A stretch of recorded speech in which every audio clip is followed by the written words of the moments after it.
सकीब, जिस तरीके से ये पूरा सीन चल रहा है, जो मैंने अभी दिखाया, प्रशांत भूषण हो या अखिलेश यादव जो बात कह रहे हैं, वोटर अधिकार रैली जो चल रही है, जो यात्रा चल रही है, उस दौरान भी तो ये सारी चीजें चर्चा में होंगी और ये सारी बातें मंच से कही जाएंगी।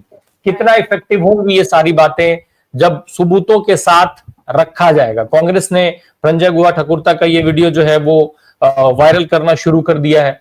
कितना इफेक्ट होगा इन सारी चीजों का बिहार के लिहाज से अगर हम बात करें? राम प्रकाश भाई, एक CSDS का सर्वे है, सी वोटर का सर्वे है। उस सर्वे को मैं पहले आपको बता देता हूँ। ये भी 2-3 दिन पहले सर्वे आया है। इस सर्वे में एक सवाल है, वोटर लिस्ट चुनाव में मुद्दा बनेगा या नहीं। जवाब में है 60% लोग ये मानते हैं कि वोटर लिस्ट एक बड़ा मुद्दा है। ये तो अभी आज का है। उसके बाद सुनिए, राहुल गांधी ने जो आरोप चुनाव आयोग पर लगाए हैं उनमें कितना दम है, ये एक सवाल है। सवाल के जवाब में 59% लोगों का ये मानना है कि राहुल गांधी के आरोप बिल्कुल सही है। डॉक्टर संजय भी आपको बताएंगे जब वो अभी आएंगे बोलने के लिए। तो और तीसरा सवाल यह है कि चुनाव आयोग को राहुल गांधी के आरोपों का जवाब देना चाहिए या नहीं। उसमें 67% लोग ये मानते हैं कि चुनाव आयोग को राहुल गांधी के सवालों का जवाब देना चाहिए। मेरे इस सर्वे को बताने का मकसद यह है कि देखिए, चुनाव आयोग पर जनता की अविश्वसनीयता की खाई कितनी गहरी हो चुकी है। और अब ये कुछ भी कर ले, कल इन्होंने जो मतलब उसको बिल्कुल देसी भाषा में अगर मैं कहूं तो ये धूर्तता कर रहे थे। प्रेस कॉन्फ्रेंस नहीं कर रहे थे, ये धूर्तता कर रहे थे।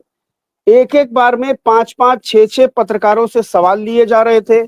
एक पत्रकार कम से कम 2 से 3 सवाल पूछ रहा था, यानी 10, 12, 13 सवाल एक बार में लिए जा रहे थे।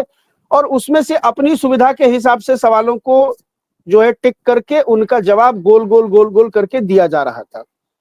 संजय ठाकुरता ने जो सवाल किए, मुकेश सिंह ने जो सवाल किए, दामिनी नाथ ने जो सवाल किए, SIR को लेकर के चुनाव आयोग ने इतना बड़ा झूठ बोला, इतना बड़ा झूठ बोला। उन्होंने कहा 2003 में SIR हुआ था और तब भी जुलाई से लेके अगस्त तक का ही टाइम था। मतलब ये 1.5-2 साल का टाइम वो गोल कर गए बीच में। मतलब जुलाई से अगस्त उन्होंने ऐसे बताया कि मतलब 1 महीना का टाइम।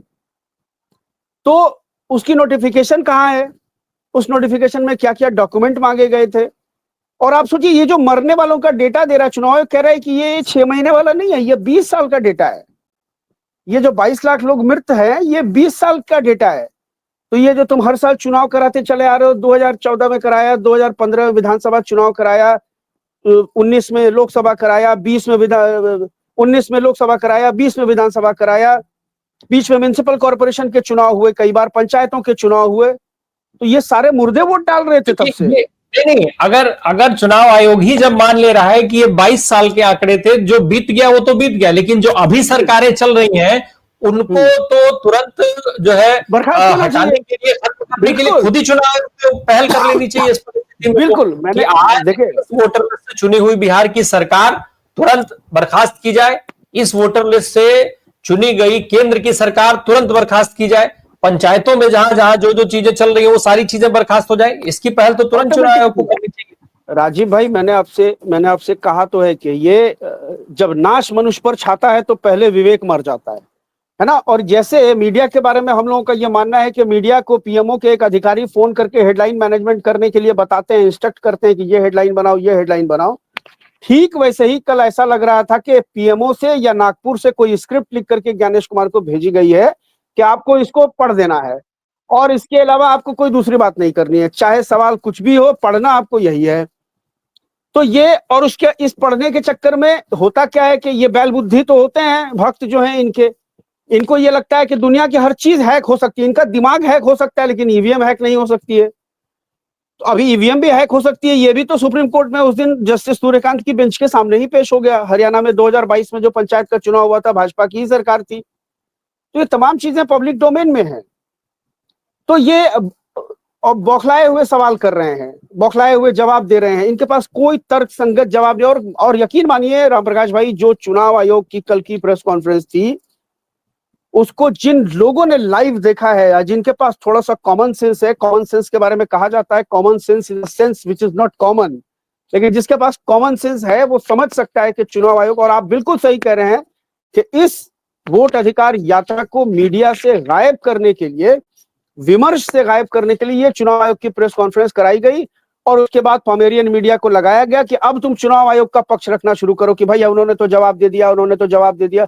इस यात्रा के मोटिव को, इस यात्रा के उद्देश्य को डिमीन करने के लिए, डिरेल करने के लिए ये प्लांटेड प्रेस कॉन्फ्रेंस थी जो संडे को की गई, है ना। पूरे 24 जून से लोग मांग करते रहे, सैकड़ों सवाल चुनाव आयोग के सामने रखते रहे कि किसी भी वर्किंग डे में आप आकर के चुनाव जो सवाल का जवाब दे दीजिए, लेकिन चुनाव आयोग नहीं आया। संडे को जो कि ऑफिशियली छुट्टी होती है उस दिन प्रेस कॉन्फ्रेंस की गई और जो चुनाव आयोग विपक्षी सांसदों के बैठने की जगह के बारे में कह रहा था कि उनके पास बैठने की जगह नहीं है, तो इसीलिए हमने 30 लोगों को बुलाए। कल वही जो है नेशनल मीडिया सेंटर में 300 से ज्यादा पत्रकारों को बुला करके अपनी जो है ज्ञान बांट रहा था। अरे भाई विपक्षी नेताओं को वही बुला लेते, अरे नई जगह थी तो साला जंतर मंतर पे तुम जाकर के वो लगा तंबू कनात लगा देते, वहां बुला लेते। मतलब एक फूहड़ सी बात। भाई 300 ही सांसद तो वहां भी जा रहे थे, जितने जिससे उतने तो उससे ज्यादा पत्रकारों के साथ कल प्रेस कॉन्फ्रेंस हुई है। मैं राजीव भाई, रामप्रकाश भाई, मैं वही तो कह रहा हूं कि भाई तुम्हारे पास तो जगह थी, तो तुम ये फूहड़ सी बात करके कि जगह नहीं है। किरण रिजिजू भी आ गए कि जगह नहीं है, 150 लोग ही को बुलाया, 30 लोगों को बुलाया, 150 लोग जाना चाह रहे थे। भैया ये आप तय करेंगे क्या? ये आप थोड़ी तय करेंगे कि कितने लोग जाएंगे नहीं जाएंगे। मतलब चुनाव आयोग की इतनी भद पिट रही है रामप्रकाश भाई। अभी मैं अभिषेक भाई को सुन रहा था, मुझे इतनी हंसी आई। उनके घर में उनके घर के लोगों को दूसरे घर का वोटर बना दिया गया है और उनके घर में कोई टुन्नी पटेल है, कोई भुटियन सिंह है, कोई भुटियन गुप्ता है, वैसे लोगों के नाम उनके घर में आए हैं और इनके जो परिवार के सदस्य हैं जिनका वास्तविक पता है उनको दूसरे मकान में शिफ्ट कर दिया गया है। ये अभिषेक भाई अपनी बात बता रहे थे। ये कौन सा सकेब भाई, ये कौन सा बड़ा काम है जब लालू यादव के परिवार के बाकी लोग एक जगह वोटर हो सकते हैं और तेजस्वी यादव जो स्टेट के उप मुख्यमंत्री रह चुके हैं वो अकेले एक दूसरे के घर के वोटर हो सकते हैं। तो अभिषेक भाई के साथ खेल हो जाना कौन सी बड़ी बात है।